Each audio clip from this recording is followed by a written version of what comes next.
रियाज या एक्सरसाइज किसी भी चीज़ में बहुत ज़्यादा ज़रूरी होती है। अगर आपने प्रैक्टिस जो है वो नहीं करी या जो एक्सरसाइजेस है वो नहीं करी तो आपके पास जो ऑलरेडी नॉलेज होता है ना वो भी चला जाता है ना। हमारे संगीत में और शास्त्रों में ये चीज़ वर्णित है कि अभ्यास के बिना विद्या का विनाश हो जाता है। जो ऑलरेडी आपने सीखा हुआ है वो भी चला जाएगा अगर आपने अभ्यास करना बंद कर दिया। तो हारमोनियम भी ऐसी ही चीज़ है। अगर आप हारमोनियम सीख रहे हैं तो हारमोनियम का रियाज, उसका अभ्यास भी रेगुलर आपको करना होता है और ज़्यादा से ज़्यादा प्रैक्टिस करेंगे तो जाके वो जो महारत है जो हासिल तभी आपको हो पाएगी, है ना। तो उसकी क्या क्या एक्सरसाइजेज हैं वो मैं आपको थोड़ा बहुत बता सकता हूँ, लेकिन हाँ पहले प्रैक्टिस की इंपॉर्टेंस ज़रूर बताऊँगा कि दिन में जितना ज़्यादा हो सके वक्त है अपने साज को दीजिए।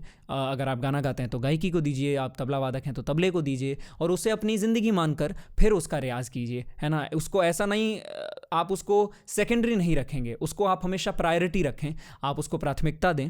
प्राइमरी आपका वो फोकस होना चाहिए कि हमें यही करना है सिर्फ। उसको पूरा उस शिद्दत के साथ अगर आप करते हैं तो ही जाके आपको उसमें कुछ हासिल हो पाता है, महारत हासिल हो पाती है या फिर थोड़ी बहुत निपुणता उसमें आपको हासिल हो पाती है। क्योंकि बहुत से अच्छे अच्छे कलाकार हैं जिन्होंने घंटों दिए हैं, सैकड़ों घंटों दिए हैं, तब जाके वो कुछ हासिल कर पाते हैं।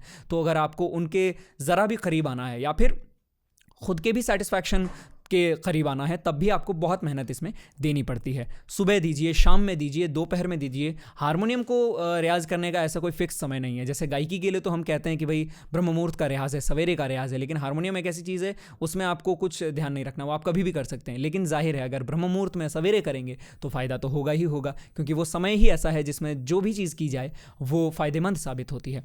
तो अब क्या क्या चीज़ें एक्सरसाइजेज देख सकते हैं। मैंने जैसे बताया था हाथ का रख रखाव, उसका ख्याल रखते हुए अगर आप चलते हैं फिर कुछ एक्सरसाइजेज करते हैं तो है। बेसिक अलंकार ही अगर आप कर लें तो भी बहुत हो जाता है। जैसे कि हाथ मैंने ऐसे बताया रखने को और उठा उठा के लगाया और पहला अलंकार बजाया तो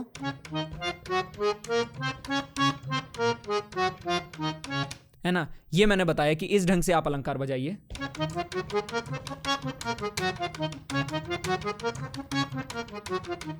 अब लय, ताल, इन सब को भी समझना पड़ता है आपको। सिर्फ ऐसा नहीं कि हाथ इसमें कचरे की तरह चलाना है, ऐसा नहीं फर फर फर फर करना है, ऐसा नहीं। आपको ढंग समझना पड़ता है, लय समझनी पड़ती है कि उसको काबू में, अपने कंट्रोल में लाना होता है कि हाथ में जो बजे वो मेरे दिमाग से ही बज रहा है। ऐसा नहीं कि अननोइंगली मैंने कुछ भी बजा दिया, वो नहीं होना चाहिए। या फिर दिमाग में तो बहुत अच्छा आ रहा है कि ऐसे बजा दूं वैसे बजा दूं, लेकिन हाथ नहीं चल रहा है, वो नहीं होना चाहिए। तो दोनों का सामंजस्य होना चाहिए, दोनों का मेल होना चाहिए कि आपका दिमाग जो कह सके वो आपका हाथ समझ सके और उसी कंट्रोल से आप उसको बजा सकें। आप चाहें तो हाथ वहां रोकें, चाहें तो वहां हाथ बढ़ा दें, वहां लय बढ़ जाए, आपकी गति बन जाए, है ना।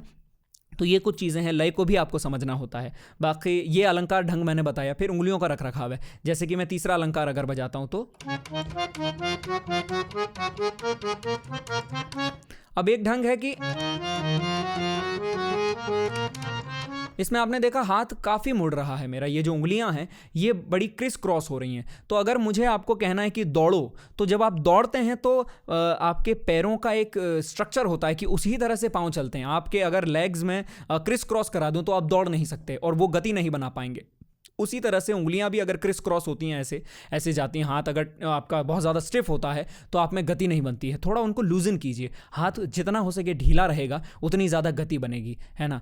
हाथ ढीला है, उंगलियां ढीला है, जो रिस्ट है ये ढीली है आराम से, और उसके बाद अगर आप हाथ रखते हैं हारमोनियम पर तो आपकी गति बनेगी और उसी से स्पीड आएगी। जैसे कि आप देख सकते हैं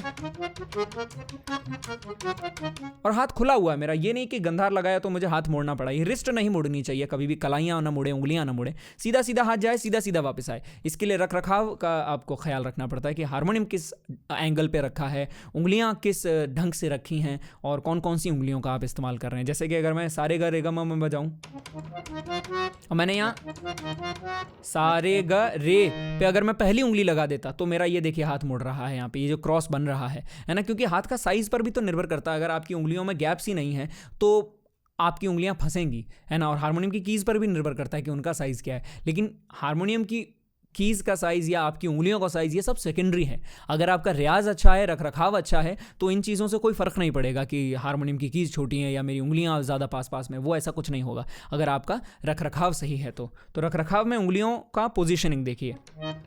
ये जैसे गंधार लगाया तो मेरा हाथ खुल गया, ऐसा नहीं कि मैंने गंधार लगाते समय हाथ को ऐसे बनाए रखा, गंधार लगाते ही हाथ खुला है ना। तो हाथ हमेशा आपका खुलता रहना चाहिए, जैसे जैसे आगे जाए खुलता रहना चाहिए हाथ उस साइड, तो अपने आप आपकी उंगलियों में स्पीड आ जाएगी। बाकी कुछ टेक्निक्स हैं झाले की, जैसे लेकिन ये सारी टेक्निक्स आपको तब काम आएंगी जब आपका हाथ ढंग से रखा हुआ होगा। हाथ ही अगर गलत ढंग से रखा हुआ है, मैं कितनी भी टेक्निक्स बता दूं उनका असर नहीं होगा, क्योंकि उनको गलत ढंग से आप रियाज कर रहे हैं। रियाज का ढंग होना चाहिए। रियाज करने से कुछ नहीं हो जाता। मैं दिन के 4-4 5-5 घंटे दे दूं, मेरे न गले में ना हाथ में वो बात आएगी, क्योंकि मैं गलत ढंग से रियाज कर रहा हूं। और अगर सही ढंग का रियाज है तो वो 1 घंटा भी किया तो वो भी बहुत हो जाता है। तो ये फ़र्क पड़ता है। अगर आपको हाथ में स्पीड लानी है तो कुछ कुछ इन बातों का आपको ख्याल रखना होगा।